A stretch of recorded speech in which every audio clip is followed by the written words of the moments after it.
Sayyidina Abu Hurairah radhiyallahu anhu meriwayatkan bahawa Rasulullah sallallahu alaihi wasallam bersabda, apabila harta rampasan dijadikan harta persendirian, amanah dijadikan sebagai harta rampasan, yakni amanah tidak ditunaikan bahkan digunakan untuk keperluan sendiri. Zakat dianggap sebagai denda, yakni zakat tidak dikeluarkan dengan rela hati. Ilmu tidak dipelajari untuk agama bahkan untuk mendapatkan dunia. Lelaki mentaati isterinya dan menderhakai ibunya. Seorang itu menghampiri kawannya, sebaliknya menjauhkan bapanya. Menzahirkan suara bising di dalam masjid. Orang fasik mula menjadi pemimpin. Ketua kaum ialah orang yang paling hina dalam kalangan mereka. Seseorang lelaki itu dimuliakan kerana takutkan kejahatannya.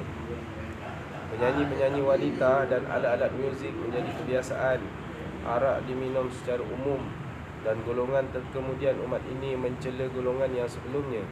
Maka tunggulah pada ketika itu angin yang berwarna merah, gempa bumi, ditelan oleh bumi, manusia ditukar rupa mereka, batu dihujani dari langit, dan malapetaka akan datang berturut-turutan seperti butiran permata yang gugur laju dari tali karangnya yang terputus. Allahu Akbar. Ulang. Sayyidina Abu Hurairah radhiyallahu anhu meriwayatkan bahawa Rasulullah sallallahu alaihi wasallam bersabda, apabila harta rampasan dijadikan harta persendirian, amanah dijadikan sebagai harta rampasan, yakni amanah tidak ditunaikan bahkan digunakan untuk keperluan sendiri. Zakat dianggap sebagai denda, yakni zakat tidak dikeluarkan dengan rela hati. Ilmu tidak dipelajari untuk agama bahkan untuk mendapatkan dunia. Lelaki mentaati isterinya dan menderhakai ibunya.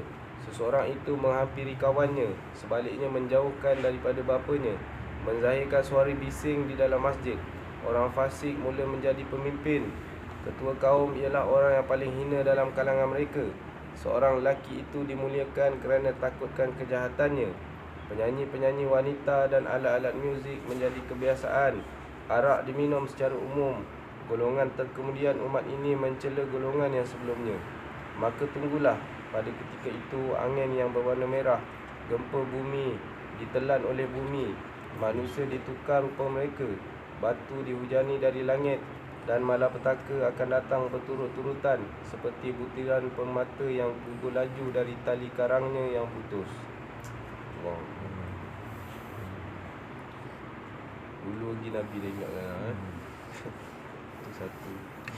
Ulang. Sayyidina Abu Hurairah radhiyallahu anhu meriwayatkan Rasulullah sallallahu alaihi wasallam bersabda, apabila harta rampasan dijadikan harta persendirian, amanah dijadikan sebagai harta rampasan, yakni amanah tidak ditunaikan bahkan digunakan untuk keperluan sendiri. Zakat dianggap sebagai denda, yakni zakat tidak dikeluarkan dengan rela hati. Ilmu tidak dipelajari untuk agama bahkan untuk mendapatkan perkara dunia. Lelaki mentaati isterinya, malah menderhakai ibunya. Seorang itu menghampiri kawannya, menjauhkan diri daripada bapanya. Menzahirkan suara bising di dalam masjid. Orang fasik mula menjadi pemimpin. Ketua kaum ialah orang yang paling hina dalam kalangan mereka. Seorang lelaki itu dimuliakan kerana takutkan kejahatannya. Penyanyi-penyanyi wanita dan alat-alat muzik menjadi kebiasaan. Arak diminum secara umum dan golongan terkemudian umat ini mencela golongan yang sebelumnya. Maka tunggulah pada ketika itu angin yang berwarna merah, gempa bumi, ditelan oleh bumi, manusia ditukar rupa mereka, batu dihujani dari langit, dan malapetaka akan datang berturut-turutan seperti butiran permata yang gugur laju dari tali karangnya yang putus. Hadis riwayat Imam Tirmizi.